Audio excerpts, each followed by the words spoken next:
Right, I've been progressing quite a lot with the panelling and fitting lots of bits at the front. I've now fitted the radiator, again supplied by AK, and I've also fitted the air conditioning unit from Kit Car Builder Solutions. I've taken a different route to other people. Most of them seem to fit it in the engine compartment, in the passenger compartment, but I can't see any reason why I shouldn't fit it where I have. Yes, the panel underneath it can't be removed easily to gain access to the steering rack, but once the rack's in and set up, I don't really see why you'd need access to it on a regular basis. If push comes to shove, it's just a case of removing all these bits to get at it. So what have we done? We fitted the fans, an electric pump, which should work, I hope. Pump is pulling and pushing into the radiator, so hopefully that will work.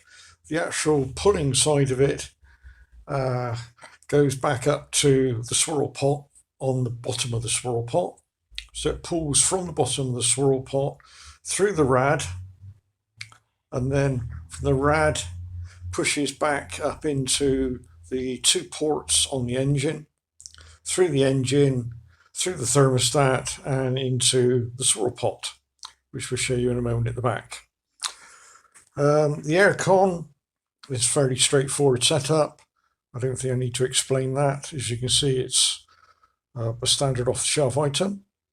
What I have decided to do though is to make it a bit tidy by using angled joints wherever possible, rather than just bending bits of rubber pipe through. I didn't want to route the aircon on the outside.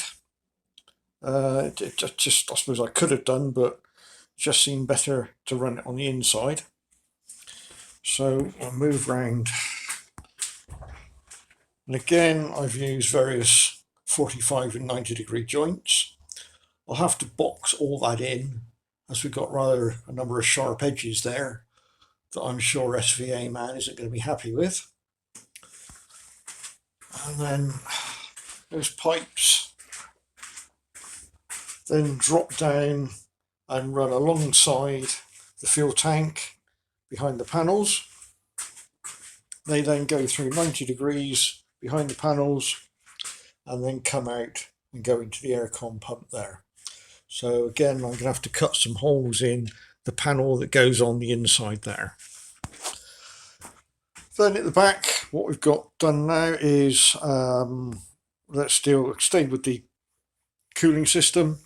There's our swirl pot, in at the top, out at the bottom, and I've got a bleed coming in which effectively comes off of engine point there, so that should remove any air from there into the tank.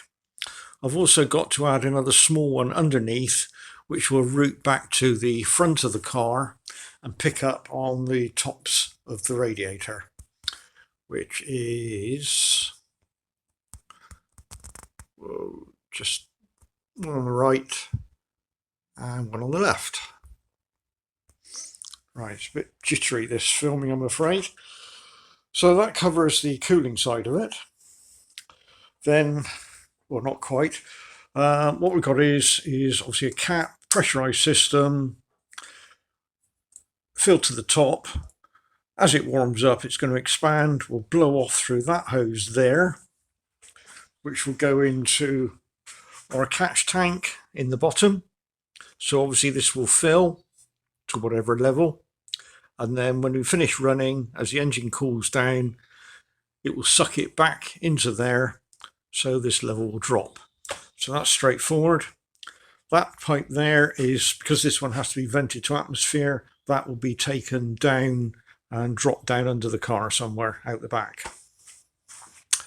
On the fueling side, I'm running only left-hand tank for fueling to the engine. I'm going to use the right-hand tank and a pump to pump from right-hand tank to left-hand tank. So to that end, on this tank, I pick up from the bottom of the tank through a filter, through a fuel pump, and then the pump just about make it there, will go across and feed into the other tank on the left hand side. This means the right hand tank has a top outlet, which is obviously for return fuel if you're using this tank. So I've blanked that off, so we just have one out.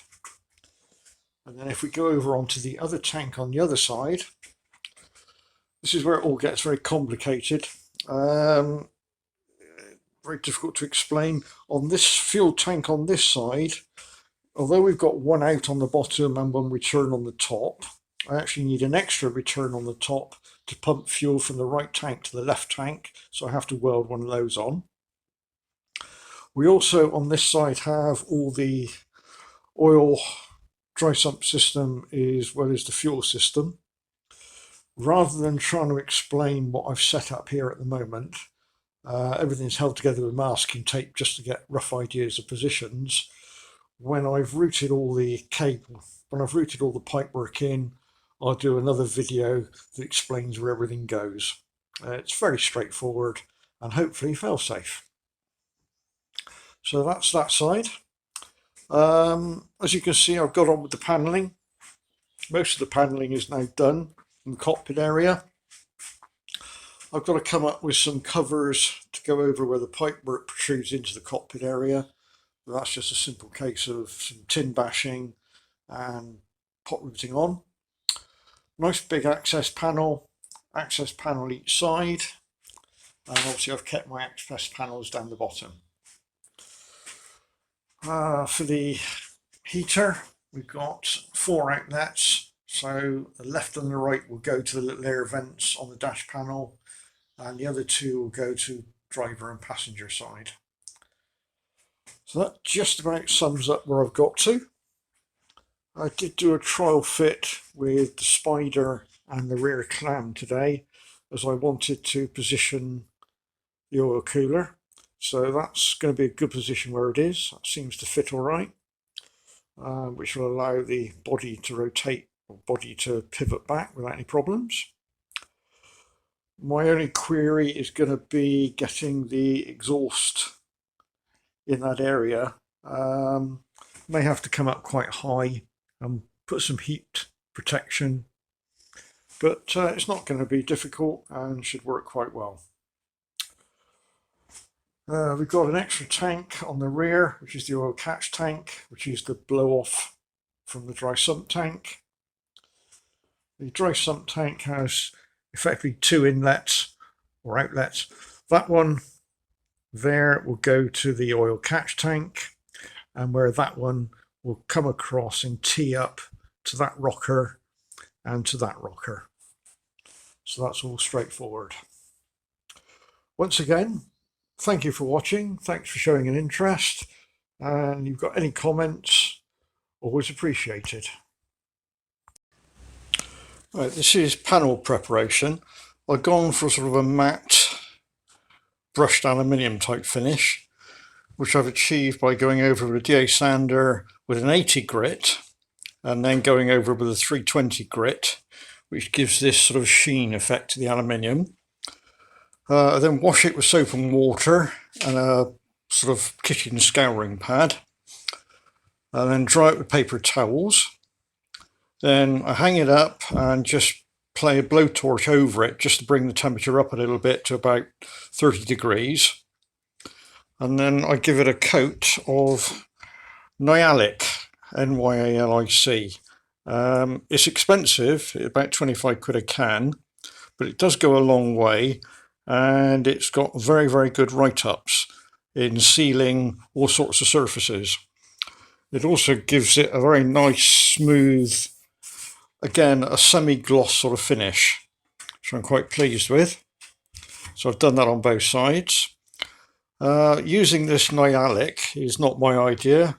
It was pointed out to me by watching Ratchet's video of him building a GT40 and him using it as well. I've also added, this part goes in the front right and there's another one front left, and the radiator has to bolt in somewhere. So I've added some M10 rivet nuts, and as the radiator sits on here, I've also added at the back a reinforcement plate to spread the load a little bit. So that's where we are with the panels.